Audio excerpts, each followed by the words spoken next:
Alhamdulillah wassalatu wassalamu ala sayyidina nabiyina wa ala alihi wa sahbihi wa man wala amma ba'd. Jamaah salat subuh Masjid As-Salam yang berbahagia, yang dimuliakan Allah Subhanahu wa taala. Alhamdulillah pada pekan pertama di bulan September ini kita dimudahkan Allah Subhanahu wa taala untuk melangkahkan kaki menuju rumah Allah yang mulia dalam rangka melaksanakan sholat subuh berjamaah, sekaligus melakukan upaya pencerahan diri dalam kajian-kajian keislaman.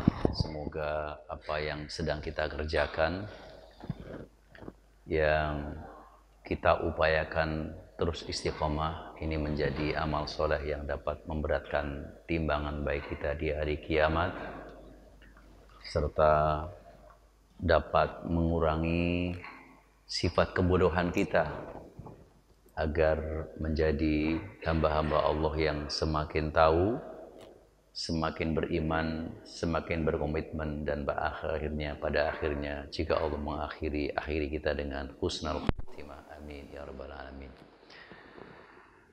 Salawat dan salam tidak lupa sama-sama kita haturkan, kita sampaikan kepada Nabi Agung, guru besar kita, qudwah hasanah kita, Nabi besar Muhammad sallallahu alaihi wasallam, dan juga seluruh sahabat, kerabat, serta pengikut setianya hingga akhir zaman. Jamaah sekalian, kajian kita masih barang konteks Perang Uhud, karena tema besar yang menjadi kajian saya memang Sirah Nabawiyah, dan kita masih ada di Ma'rakati Uhud atau Perang Uhud. Perang Uhud yang sudah 2 kali saya sampaikan dalam kajian, namun ini masih merupakan bagian tak terpisahkan. Kalau saya sebut ini sebenarnya salah satu inti daripada Perang Uhud. Apa yang sedang terjadi dalam dunia sekarang nanti bisa kita capture, kita lihat. Jadi keberadaan kondisi Perang Uhud itu ibaratnya nanti seperti mikroskop untuk kehidupan dunia sekarang. Itu tetap menjadi sangat penting sebagai mijhar, sebagai alat untuk meneropong, sekaligus bahwa kita mengkaji seluruh perjalanan Sirah Nabawiyah ini melengkapi hazanah pengetahuan kita tentang perjuangan Nabi. Perlu diketahui bahwa Perang Uhud itu adalah terjadi pada tahun ketiga Hijriyah setelah hijrah Nabi. Jadi belum lama Nabi mendirikan satu negara Madinah. Begitu setahun beliau berhasil mendirikan negara Madinah, tahun kedua itu sudah dihadapkan sebuah tantangan besar, yaitu Perang Badar. Perang Badar yang menunjukkan, yang menghasilkan adanya keberadaan umat Islam dan institusi umat Islam berupa negara Madinah itu diakui dunia. Karena tidak bisa di luar nalar sebenarnya. Di luar nalar, Nabi dengan jumlah masyarakatnya yang tidak lebih dari, total seluruhnya tidak lebih dari sekitar 6.000-7.000. Lalu kemudian 313 orang kurang lebih yang terlibat dalam Perang Badar bisa memenangi pertempuran menghadapi orang kafir yang jumlahnya 3 kali lipat. Maksud saya 10 kali lipat. Jadi jumlah pasukan orang kafir di Perang Badar itu ada 3.300-an, umat Islam cuma 313. Jadi 10 kali lipat. Tapi pertempuran itu dimenangkan umat Islam. Sehingga sejak itulah kemudian dunia timur, termasuk di situ ada Persia yang menjadi negara adidaya, dan dunia barat yaitu Romawi yang menjadi negara adidaya di kawasan barat. Itu mereka mulai berpikir, ini ada pesaing baru nih, bahaya. Nah, setelah itu kemudian, jadi kalau perang Badar ini adalah hasilnya eksistensi atau keberadaan umat Islam, maka perang Uhud ini sebenarnya upaya Allah Subhanahu wa taala untuk membersihkan dari berbagai kotoran manusia-manusia sampah. Jadi perang Uhud ini selain upaya orang-orang Mekah dalam rangka balas dendam setahun yang lalu atas kekalahannya dan bertujuan ingin menumpas umat Islam, khususnya tujuan utamanya adalah membunuh Rasulullah SAW, itu nggak terjadi. Meskipun jumlah pasukannya lebih besar, persiapannya lebih matang. Nah, walaupun kemudian umat Islam mengalami kerugian besar. Kerugian besarnya apa? Umat Islam, pasukan Muslim yang terbunuh jauh lebih banyak di saat perang Badar. Kurang lebih ada 70 para mujahidin, para sahabat yang syahid di perang Uhud. Dan 70 itu di antara mereka mayoritasnya hufadzul Quran, orang-orang yang penghafal Al-Quran, sahabat. Sampai kemudian akhirnya ada tempat makam yang monumental khusus sampai hari ini, namanya makam syuhada Uhud. Jadi di Madinah hanya ada 2 makam. Makam Baqi. Makam Baqi itu adalah merupakan makam yang sudah ada sejak jahiliyah, sebelum Nabi ada. Sebagaimana Ma'la yang ada di Makkah itu juga sejak jahiliyah sampai hari ini. Sedangkan Uhud itu menjadi makam setelah terjadi perang Uhud. Nah, tujuan yang paling mendasar, yang paling menarik itu adalah nanti disebutkan oleh Allah Subhanahu wa taala di ayat yang ke-179 dari surat Al-Imran. Jadi jamaah sekalian, satu-satunya perang yang dibicarakan sangat bergemuruh dan sangat banyak, sangat padat di dalam Quran itu cuma perang Uhud. Perang yang lain hatta Badar nggak sebanyak itu, tapi Uhud itu Allah menurunkan 60 ayat khusus di perang Uhud di dalam surat Al-Imran. Ya, ini terjadi, bisa ibu-ibu dan bapak sekalian buka nanti mulai dari ayat surat Al-Imran ayat 152 sampai kemudian surat Al-Imran 179. Itu semuanya bahas tentang masalah perang Uhud. 60 ayat. Gak kecil, Pak. Ya. Itu menunjukkan betapa pentingnya peristiwa ini. Nah, peristiwa Uhud ini saya tarik dari belakang. Peristiwa Uhud ini sebenarnya adalah peristiwa selain tujuan-tujuan besar yang lain, di antara tujuan utamanya adalah untuk membersihkan manusia-manusia sampah yang nyelinap berkelindan. Tahu berkelindan nggak, Pak? Apa itu berkelindan, Pak? Pokoknya menyatu di tengah-tengah masyarakat Muslim. Gak mudah loh, Pak. Siapa itu masyarakat sampah yang menumpang, maksudnya yang menyelinap dan berkelindan di dalam masyarakat Muslim di Madinah, yaitu golongan al-munafiqun. Halo, Pak. Ini bapak-bapak masih jam 6:15. Jangan nyambung tidurnya dulu ya. Sepi soalnya, suasananya kelihatannya sepi sekali ini, ngantuk atau apa nih? Ini padahal ini kan masih tanggal ini ya. Tanggal muda begitu kan. Biasanya kalau tanggal muda kan agak terenggina, atau jangan-jangan tanggal muda itu akhirnya malam minggunya agak panjang ini. Tanggal muda ini, tanggal muda. Tanggal muda. Jadi yang terpenting dari yang penting, peristiwa Uhud itu adalah pelajaran terbesarnya dalam rangka mengungkap orang-orang munafik yang disebutkan oleh Allah sebagai manusia sampah. Gitu. Karena nanti akan saya sebutkan, silakan catat aja.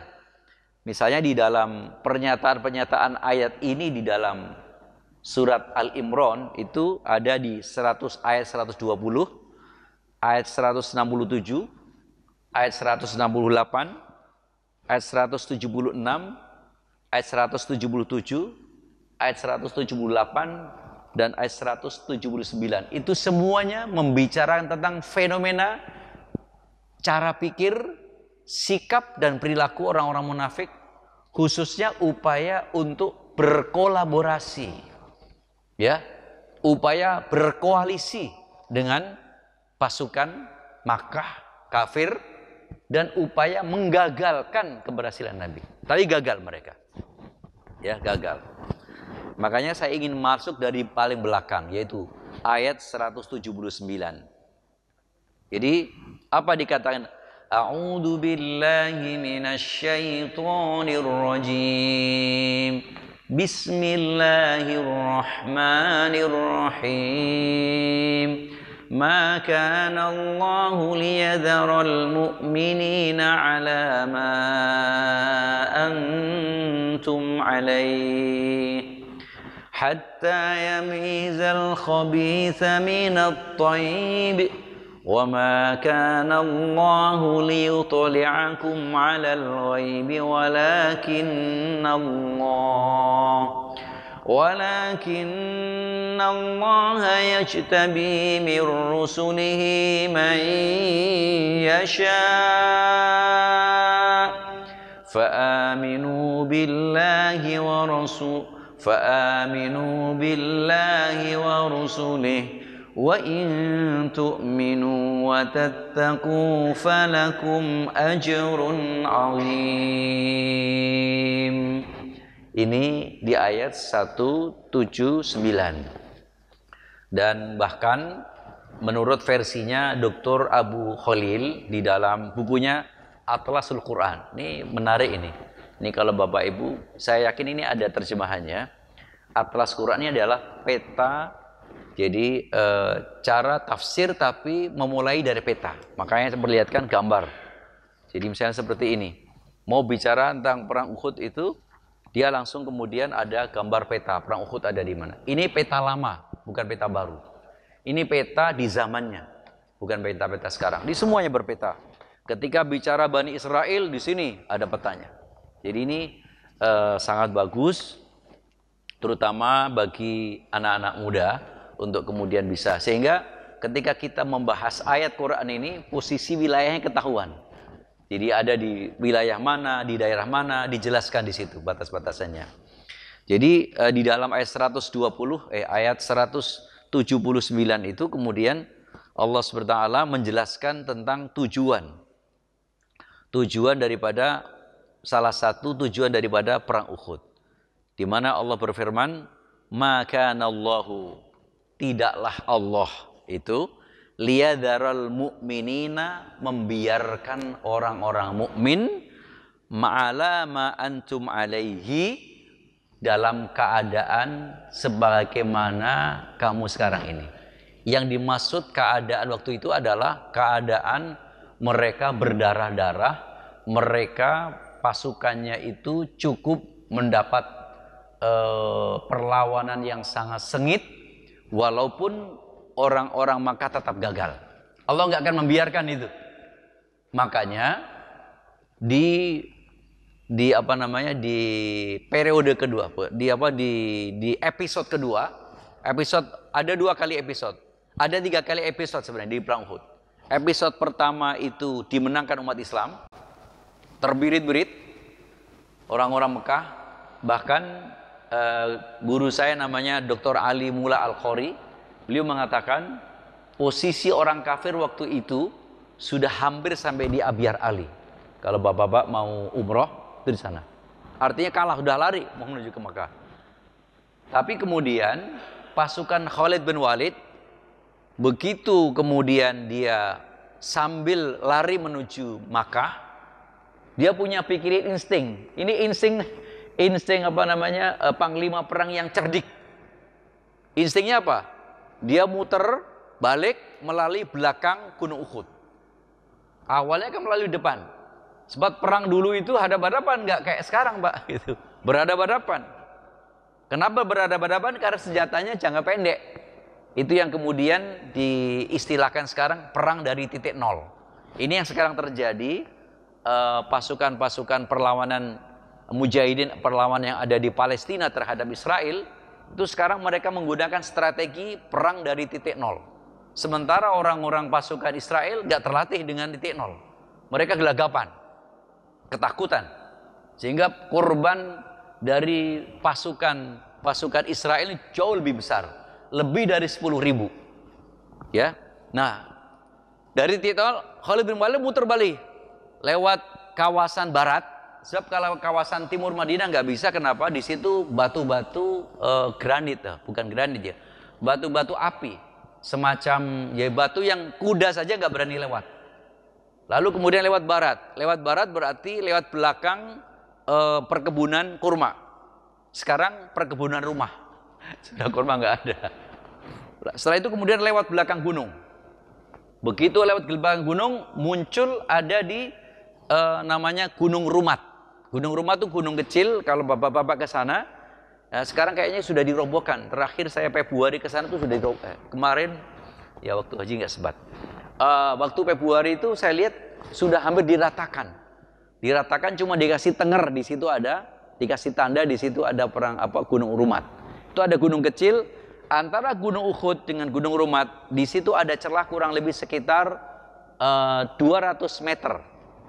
Yang mana Rasulullah meletakkan pasukan pemanah, ada kurang lebih sekitar 60 pemanah di atas Gunung Rumat untuk menjaga jangan sampai nanti ada pasukan Mekah menyelinap lewat di situ. Ternyata karena kondisi di bawah itu mereka sudah mengambil ghanimah, menang begitu. Nah, sebagian besar sahabat tergoda juga, Pak. Sahabat aja tergoda dengan apa? Fulus. Karena apa? Al-fulus wa ma adraka mal fulus. Wa anta bil fulusi kullu syai'in mulus. Wa anta tak punya fulus pasti mampus gitu. Itu fulus tuh. Wal fulusu yuhyin nufus. Dan kalau uang itu bisa melembutkan hati. Makanya cara melembutkan perempuan tuh gampang gitu ya. Tapi tidak semua. Nah, akhirnya kemudian turun. Tinggal beberapa orang. Tinggal Sa'id bin Jubair sebagai komandannya. Di situ dia berpegang kepada kata-kata Nabi, kamu tidak boleh turun sampai ada komando dari saya. Walaupun kau melihat ada kemenangan gemilang. Jangan sampai, enggak juga. Itu kata-kata Nabi ditafsirkan oleh sebagian sahabat. Nabi udah kesibukan ngambil barang, nggak mungkin beliau itu akan ngasih tahu sama kita, udah menang. Mereka udah sampai jauh-jauh di sana, udah turun. Kagak. Nabi mengatakan mesti terjadi perdebatan di atas gunung. Khalid masuk dengan kurang lebih sekitar 70 pemanah dan juga tenaga berkuda. Begitu umat Islam lagi ngambilin ghanimah, harta rampasan perang, ya, ada emas, ada kuda, ada budak, ada macam-macam. Wah, lagi terbungan Pak. Khalid lewat antara Gunung Rumat dengan Uhud itu dengan gampang. Kenapa? Yang menghadang hanya beberapa orang, disikat 70 pasukan berkuda, habislah meninggal semuanya. Lolos masuk ke dalam. Begitu masuk ke dalam, menikam umat Islam dari belakang. Begitu umat Islam ditikam dari belakang, pasukan Mekah yang sudah lari balik lagi. Sehingga itu yang dihindarkan Nabi, jangan sampai terjadi, terjadilah. Nah, tujuannya apa? Tujuannya untuk mengepung pasukan muslim dari depan dan dari belakang itu terjadi. Namun Allah kemudian selamatkan. Ini jadi nggak mungkin Allah diamkan dalam keadaan kamu seperti itu. Jadi maka Allahu liyadharal mu'minina ala ma antum alaihi. Nah, dalam situasi seperti itu hatta yamizal khabitha minat thayyib. Dalam situasi seperti itu akhirnya sampai terjadi suatu pertempuran sengit hingga ada suatu isu, "Oi Muhammad udah meninggal dunia." Sebagian sahabat yang agak jauh dari Nabi, jarak 100 sampai kemudian 300-500 meter, mereka lemas aja. Isu dari pasukannya Khalid bin Walid dan orang-orang kafir. Muhammad sudah tewas, Muhammad teman-teman. Ini sebagian lemas. Akhirnya menyingkirkan masing-masing. Nah, itulah cara Allah liyamizal khabitha minat thayyib, untuk memastikan siapa di antara mereka yang memang KW-nya itu 24 karat dan KW-nya cuma hanya 10 karat dan ada yang 1 karat menjadi sekarat. Ya, itu cara Allah. Sebelum terjadi perang, itu sudah terjadi upaya adanya pembersihan, yaitu ketika umat Islam dari kota Madinah menuju Uhud, itu kurang lebih ada sekitar 7-11 km jalan kaki. Maka grupnya Abdullah bin Salul, yang kalau hari-harinya seakan-akan sok beragama, sok paling tahu, ya, itu kemudian mempengaruhi. Ini ngapain aja ini kita perang, ngapain jauh-jauh harus ke lapangan sana? Padahal kita kan kalau di dalam kota enak, semua bisa berperan. Perempuan berperan, anak-anak berperan, bisa ngelemparin pasukan dari atas rumahnya dan macam-macam. Akhirnya berpengaruh sampai kurang lebih sekitar 300-an orang dari 1000 pasukan. Akhirnya yang turun tinggal berapa? 700. Nah, 700 orang inilah yang ada di Uhud ini. Ini hampir semua umat Islam turun. Nah, kemudian itu yang pertama. Jadi yang pertama yang masuk ikut perang 700. Ini sudah disisihkan Allah. Manusia sampahnya sudah disisihkan. Nah, kemudian di tengah-tengah peperangan terjadi pikiran-pikiran sampah. Nah, pikiran-pikiran sampah inilah kemudian ditolak oleh Rasulullah melalui firman Allah Ta'ala, "Maka Allahu liyadharal mu'minina ala ma antum alai." Allah kagak sare, Allah boten sare, sehingga Nabi diselamatkan.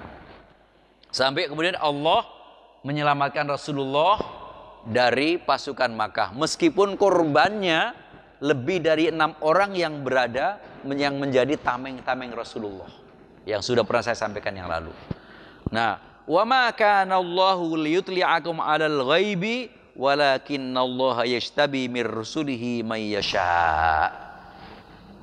Dan apa-apa yang kamu gambarkan, ya, capaian-capaian itu, maka sesungguhnya Allah lebih tahu.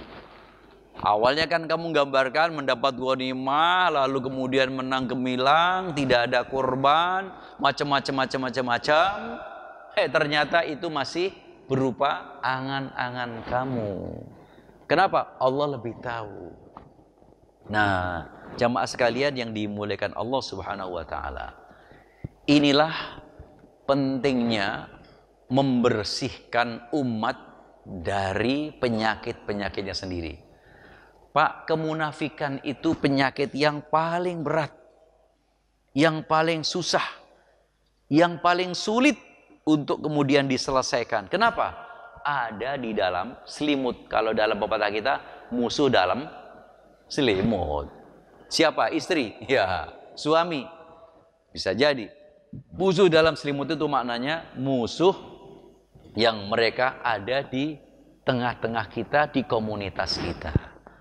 Makanya Quran itu Bapak Ibu sekalian, ketika orang-orang munafik ini tidak bisa dimunculkan, nggak ketahuan siapa orangnya, bagaimana sifatnya, Allah itu mulai dari juz pertama sampai kemudian juz 28 itu nyindir-nyindir ya. Begitu udah kelewatan, akhirnya turunlah ayat surat Al-Munafikun. Satu surat gembleng-gembleng. Apa gembleng-gembleng, Bu? Satu surat utuh ya. Bismillah. Satu surat utuh itu judulnya surat Al-Munafikun. Idza ja'akal munafiquna qalu nashhadu innaka la rasulullah wallahu yashhadu innaka la rasuluh wallahu yashhadu innal munafiqina lakadzibun. No, gayanya mana? Idza ja'akal munafiqun, kalau datang orang-orang munafik kepada kamu Muhammad, qalu, mereka pasti berkata, nashhadu, kami bersaksi, innaka, sesungguhnya engkau Muhammad la Rasulullah, benar-benar seorang Rasulullah. Loh, ngomongnya enak Pak, manis. Lalu apa Allah sambut? Wallahu yashhadu innaka la rasuluh. Allah Subhanahu wa taala bersaksi bahwa engkau Muhammad itu memang Rasul. Allah nggak perlu kesaksian orang munafik, kira seperti itu. Makanya di penutup ayatnya, wallahu yashhadu, Allah bersaksi, innal munafiqina lakadzibun, kesaksian orang munafik mengakui kamu seorang Rasul itu bohong besar loh. Ya Allah, itu dibuka itu di akhir. Udah nggak ada, artinya udah nggak ada pilihan lain. Aslinya Allah nggak tega ya, seperti itu. Aslinya Allah mentolerir, tapi pada akhirnya dibuka itu tidak ada tedeng aleng-aleng. Ketahuanlah akhirnya Abdullah Ubay bin Salul dan gembongnya itulah yang kemudian selama ini. Jadi grupnya Abdullah bin Salul itu tidak mati Pak, pikirannya, perilakunya nggak mati sampai kiamat itu ada, sampai hari ini ada. Makanya ada satu hadis, walaupun hadis ini dhaif tetapi tidak ada kaitan halal haram, ini bisa dipakai. Ini hadis diriwayatkan oleh sahabat Abu Hurairah dan juga Ibnu Umar. Nah, hadis Ibnu Umar dia katakan, innallaha ta'ala, sesungguhnya Allah Subhanahu wa taala berfirman. Apa firman-Nya? Laqad khalaqtu khalqan, aku sudah menciptakan makhluk. Ya.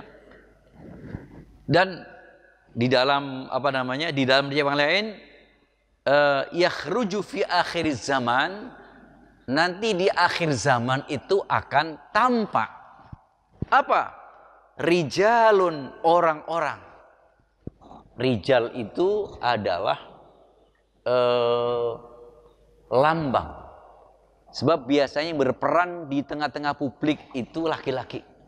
Tapi maknanya tidak berarti yang punya sifatnya cuma laki-laki, enggak. Bisa laki, bisa perempuan, maksudnya gitu. Jadi Quran itu ketika menyebutkan laki-laki Pak, kata-kata rijal, itu banyak sekali yang maksudnya laki dan perempuan. Tapi ketika ada kalimat rijal disandingkan dengan nisa, itu berarti laki sendiri, perempuan sendiri. Itu. Nah, di dalam hadis ini yang dimaksud rijal adalah orang, baik laki maupun perempuan. Apa? Begitu Allah menciptakan makhluk, ternyata makhluk Allah itu ada klasifikasinya. Ada yang mukminun shadiq, seorang mukmin yang benar-benar iman. Ada mukminun, ada kafirun shadiq, khalis. Ada kafir yang murni kafir. Ada yang mukminun bainal kufri wal imani. Ada orang yang menyatakan iman, tetapi posisinya hakikatnya antara iman dan kafir. Yaitu siapa? Al-munafik. Jadi kan itu ya. Maka kemudian di akhir zaman apa? Al-sinatuhum ahla minal asal. Omongannya itu lebih manis ketimbang madu. Ini ya Allah menciptakan ada makhluk model gitu Pak. Kalau ngomong memukau. Ngomong enak. Janji muanis. Muanis bukan manis, muanis. Terus pokoknya kalau janji muanis so enak, membikin terpukau. Wa qulubuhum amar, tapi hatinya pahit. Ya. Hatinya pahit. Apa maknanya pahit? Tidak sesuai dengan yang diumumkan. Di riwayat yang lain dikatakan wa qulubuhum qulubuz zi'ab. Hatinya hati serigala. Loh, apa? Kejam. Kalau kata orang Sumatera itu kejam bukan kejam. Itu kejam sekali itu, ya. Kejam. Lalu kemudian pahitnya amar minas sabri. Bukan ini kalimat as-sabru, as-sabru. Kalau as-sabru artinya jadam. Tahu jadam, Pak? Itu tulisannya sama ini. Ya. Tahu jadam enggak? Bu. Halo. Jadam, tahu jadam enggak?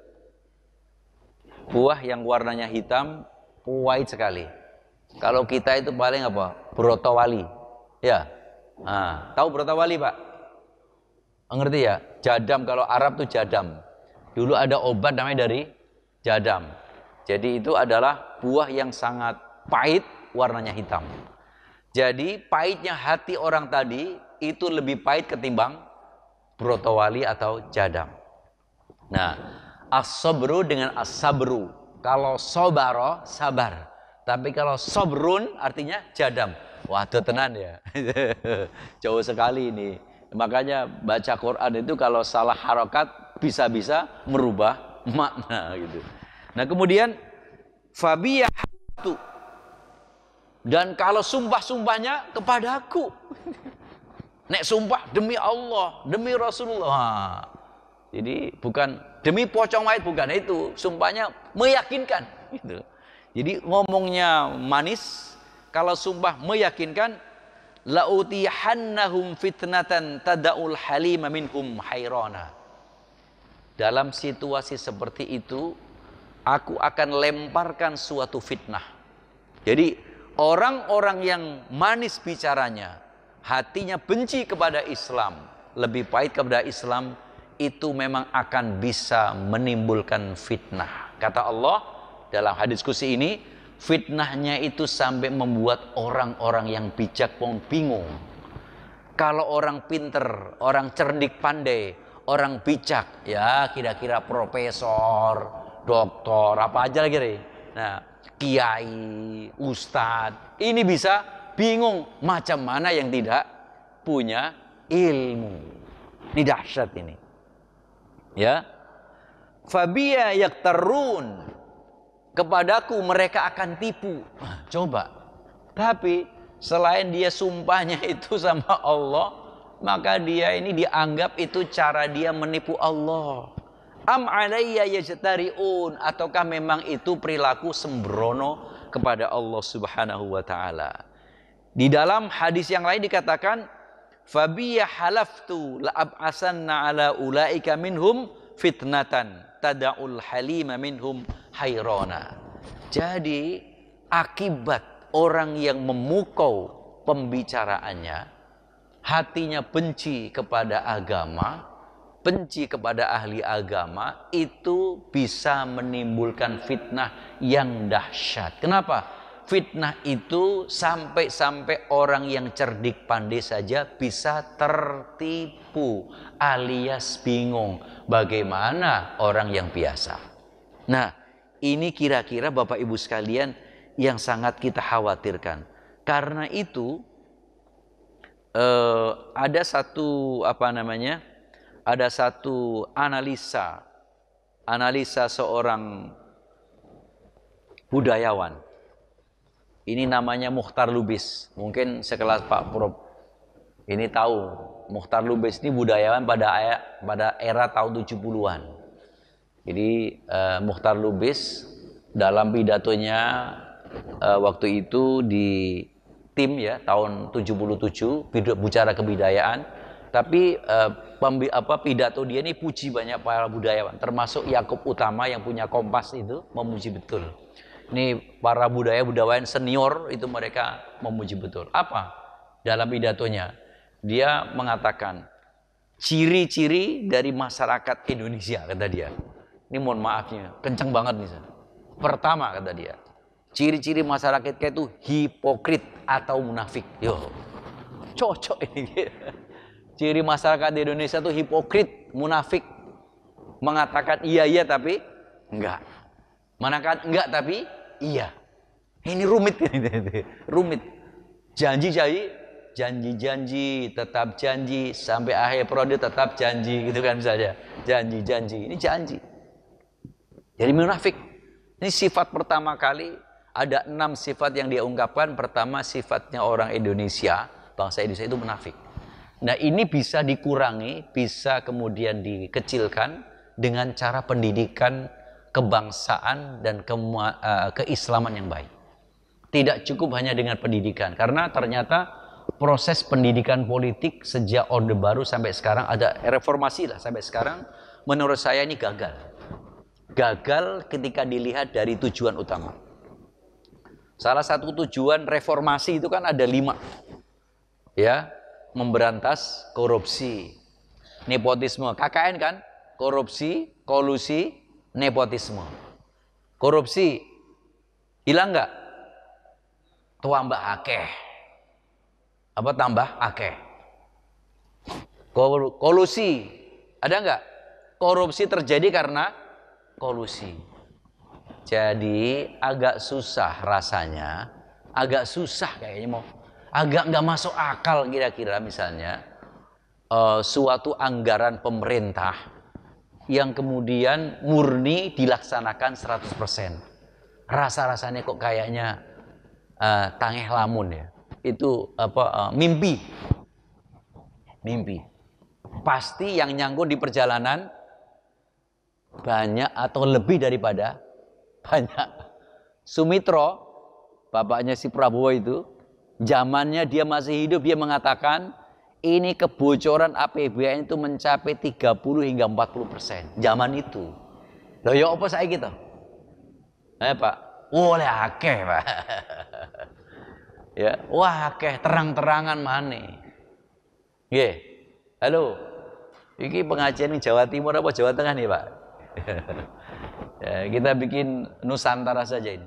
Banyak, Pak. Jadi korupsi nggak berhasil. Padahal sudah membuat lembaga baru. Apa namanya?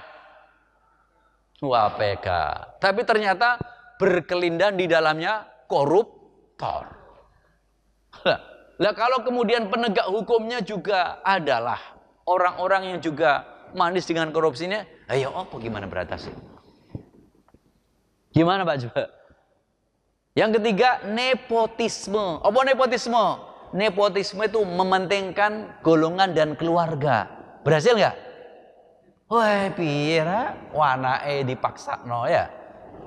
Ponakannya dipaksakan. Meskipun harus ngelawan undang-undang dasar, ngelawan undang-undang. Makanya kenapa 22 Agustus kemarin tuh serentak brek seluruh Indonesia, itu keselnya udah muncak di tenggorokan. Betul nggak? Ini sudah korupsi makin tambah. Nepotisme begitu jelas. Lah, tiba-tiba ada putusan yang memberikan secercah harapan untuk masyarakat. Sebab kalau pemilu dan pemilu kada itu murah, Pak, caranya taktisnya yaitu ambang batas pencalonan dikurangi.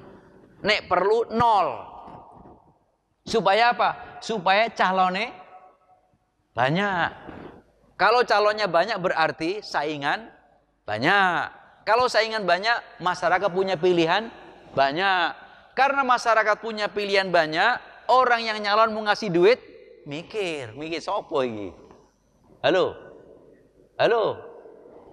Sampai ini nyambung apa nyambung, Pak? Nyambung ya. Gitulah. Biar ada pendidikan politik. Ini pendidikan politik. Kita tidak berpolitik di masjid. Kalau berpolitik di masjid itu adalah kamu pilih anu ya pilih anu. Tapi ini berpikir cerdas, berpikir kritis untuk terlibat di dalam memperbaiki bangsa negara. Nah, begitu ada putusan, yang mestinya 20% turun menjadi antara 6 sampai kemudian 7,5%. Lah, mau dikepretin lagi sama DPR. Ya, piye, aduh. Saya nggak. Jadi, aduh, aduh, menyedihkan sekali ini. Bahkan selama ini yang tidak pernah ikut-ikutan juga gitu. Ya opo ini? Ya opo ini? Negara ini karepe arep nang ndi gitu. Jadi mau dibawa kemana nih negara ini? Nah, disitulah terjadi. Bahwa ternyata sejak tahun 70 sudah diteropong sama budayawan yang teropong, apalagi Quran sama Nabi Muhammad. Maka yang kedua, enggan bertanggung jawab atas perbuatannya. Sifat kedua, no. Lempar batu, sembunyi tangan. Ini sifat kedua, Pak. Ini kan mestinya yang menjadi target-target yang namanya dulu periode Pak Jokowi pertama, target apa? Revolusi mental harusnya ini. Tapi malah kemudian memperkuat. Repot juga ini, memperkuat. Jadi bikin masyarakat tidak punya tanggung jawab. Yang ketiga, berjiwa feodal. Apa berjiwa feodal, Pak? Tidak suka melayani, sukanya dilayani. Ini feodal. Sukanya dari kalau suka dilayani ya, kalau pemimpin dilayani ya itulah. Makanya kebocoran APBN itu di beberapa kesempatan KPK pernah menyampaikan kurang lebih mencapai antara 40 sampai 60%. Wus ya, mantap ya, Pak. Berarti kalau bikin anggaran markup-nya bisa mencapai 100%. Aduh, oh bapak-bapak ini harusnya kita bicara dengan saya kontraktor, nanti ketawa ke TV dia. Kalau saya bicara dengan kontraktor dia ketawa ke TV. Oh iya ya Pak, iya ya Pak. Jadi ini contoh misalnya. Ya ini cara sederhana, gampang ya. Mesin cuci untuk fasilitas rumah jabatan pejabat negara. Sing mesti ini regane mengrolas 6 juta sampai 7 juta, tapi menjadi 22 juta. Gitu misalnya contoh. Sekarang sudah lumayan, Pak. Dulu awal-awal sebelum berlakunya atau undang-undang tentang masalah penyediaan dan aset negara itu, maka umumnya mereka tidak punya batasan. Tapi sekarang sudah modelnya lelang itu pakai katalog. Katalog itu artinya harganya sudah terbuka publik. Jadi ngeceknya gampang. Ini misalnya beli pulpen 50.000, coba dicek di Tokopedia. Oh, Tokopedia lagi. Siapa yang nyediain chat ini? Tokopedia. Oh, ternyata cuma hanya 6.000 ah. Kalau kan sudah dipatok, keuntungan itu tidak lebih dari 20%. Anak 20% pasti nggak bisa dibagi dong, gitu. Supaya bisa dibagi, tambahilah. Ya itu. Yang ketiga, berjiwa feodal. Yang keempat, percaya tahayul. Sudah begitu, sok modern tapi pedukunan. Ini bangsa Indonesia, bangsa kita. Yang keempat, wataknya lemah, gampang dipengaruhi, gampang diadu domba. Nah, oleh karena itu, jamaah sekalian yang dimuliakan Allah Ta'ala, kata kunci yang ingin disampaikan dalam pelajaran kita hari ini, bahwa di antara pelajaran terpenting dari yang penting di Perang Uhud itu adalah untuk membersihkan masyarakat muslim dari manusia munafikun alias sampah. Satu.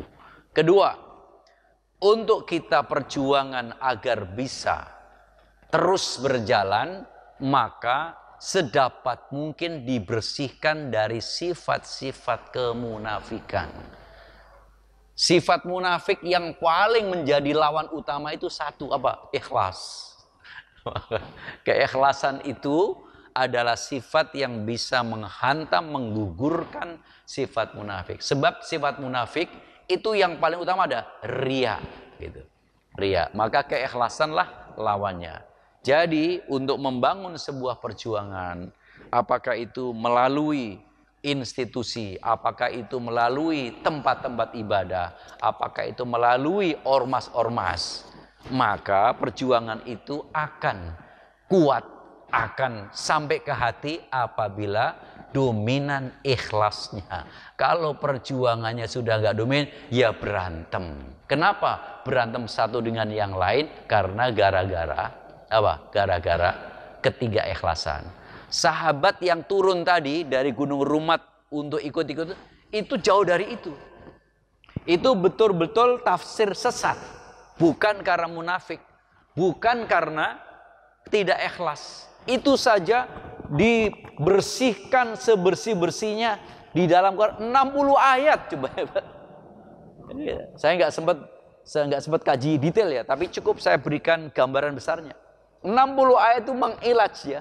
60 ayat dari surat Al-Imran itu yang mulai 120 sampai 179 bahkan sampai akhir surat Al-Imran itu semuanya untuk ngopesin, untuk membersihkan supaya sifat itu jauh dari itu. Nah, kesimpulan paling terakhir makanya mari kita upaya diri masing-masing dan kelompok kecil serta kelompok besar dan lingkungan kita.